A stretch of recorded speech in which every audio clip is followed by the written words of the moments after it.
Guys आपको एक बारी फिर से स्वागत है हमारी डेली रेसलिंग एपिसोड नंबर 922 पर एंड हम अपने मार्क 1000 के बहुत करीब पहुंच चुके हैं। तो प्लीज आप भी चैनल जल्दी से लाइक एंड सब्सक्राइब कर दो। और आज तो जरा बात शुरू कर ली जाएगी द मॉडर्न डे महाराजा जिंदर महल से, क्योंकि वो अचानक से चर्चे में आ गए एक कमेंट के बाद जो उन्होंने क्रिस वैन को इंटरव्यू देते हुए कहा। उन्होंने कहा कि देखो, जब 2017 के अराउंड मेरा मैच ब्रॉक लेसनर के साथ हो रहा था एट सर्वाइवर सीरीज, तो उस मैच को ऑफिशियल करके तुरंत कैंसिल करा दिया गया, जिसके बाद सोशल मीडिया पर एक न्यूज आग की तरह फैल गई कि ब्रॉक लेसनर ने मेरे साथ काम करने से मना कर दिया। बट देखो, रियलिटी से काफी अलग थी, ऐसा कुछ नहीं था। तो बात तो बस इतनी थी कि हम दोनों ही ये सुपरस्टार थे और चीजें उस तरीके से जम नहीं रही थी, क्योंकि एक फेस होना जरूरी था। इसलिए शायद वो मैच कैंसिल करवा दिया होगा, ब्रॉक लेसनर ने कैंसिल कर दिया होगा। एंड सी, मुझे तो पता भी नहीं था कि मैं टाइटल ड्रॉप करने वाला हूँ एजे स्टाइल से। वो तो जब मैं स्मैकडाउन में आया, बिल्डिंग में आया, तो माइकल हेज ने मुझे बताया कि विंस ने ऐसा कहा है कि मैं टाइटल ड्रॉप करने वाला हूँ एजे स्टाइल से, और एजे स्टाइल ही चैलेंज करने वाले ब्रॉक लेसनर को एट सर्वाइवर सीरीज। और उसके बाद तो इतिहास है भाई, आपने देख ही लिया कि क्या हुआ। लेकिन मुझे तो खुशी है क्योंकि एजे स्टाइल वर्सेस ब्रॉक लेसनर एक तगड़ा मैच था। एंड कुछ यही कहना था जिंदर महल का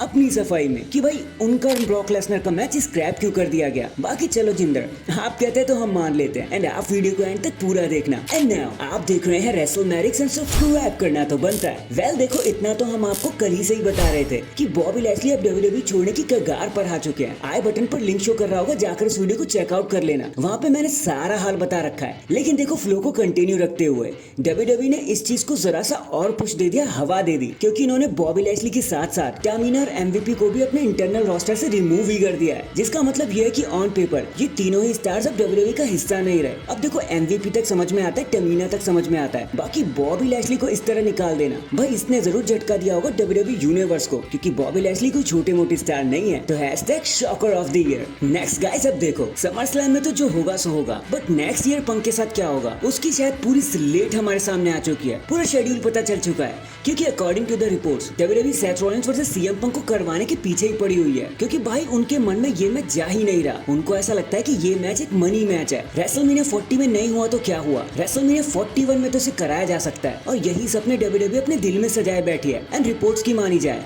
तो at Royal Rumble 2025 CM Punk officially Royal Rumble winner बन के सामने आएंगे, जिसके बाद वो चैलेंज कर देंगे सेथ रॉलिंस को for the world heavyweight championship. WrestleMania 41 night 1 का ये मेन इवेंट होगा। हालांकि काफी फार फेच लग रहा है ये, लेकिन ये सब सुनने में बहुत मजा आता है। और हाँ, अगर डब्ल्यूडब्ल्यूई ऐसा कर भी देगी तो किसी को दिक्कत भी नहीं होने वाली। तो hashtag punk versus Rollins. In the and क्या आपको याद है कि 2007 जून के टाइम पे, उसी के मतलब आसपास, डब्ल्यूडब्ल्यूई ने एक स्टोरी लाइन क्रिएट करी थी, जहाँ जब विंस मैकमैन अपनी कार में बैठने जा रहे थे, लिमोजीन में बैठने जा रहे थे, तो उनकी कार में एक बहुत बड़ा ब्लास्ट हो गया। एंड डब्ल्यूडब्ल्यूई ने इसको हर जगह इस तरह दिखाया कि जैसे विंस मैकमैन की डेथ ही हो गई है, वो मर चुके हैं। होप आपको ये सब तो याद ही होगा। और जो रूथलेस एग्रेशन वाले, उनको तो एक सेकंड में समझ आ गया होगा कि मैं क्या कह रहा हूँ। तो असल में बात कुछ ये है कि डब्ल्यूडब्ल्यूई की ये स्ट्रेटेजी इतनी ज्यादा स्ट्रांग थी कि सोशल मीडिया में सबने इस दैट स्टोरी पर यकीन करना शुरू कर दिया। किसी को पता ही नहीं लगा कि ये सिर्फ एक स्टोरी लाइन है, और हर जगह इस पर रिएक्शन मिल रहा था। अब कुछ लोगों को तो यहाँ तक बुरा लग गया, लेकिन मेजॉरिटी ऑफ द पीपल को झटका लगा, उन्हें मजा आया। बहुत से लोग इस पर यकीन कर चुके थे,